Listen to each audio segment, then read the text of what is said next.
dialysis takes a major part of the body, emotionally and physically.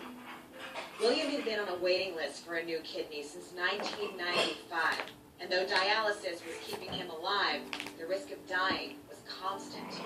To help their friend, Teresa suggested Louis get tested to see if he would be a tissue match for William. I had told Louis he should do it. Might as well try. I mean, what if something happened to him and we didn't try to do something, then we would feel bad. Yeah, I'll do it. Why not?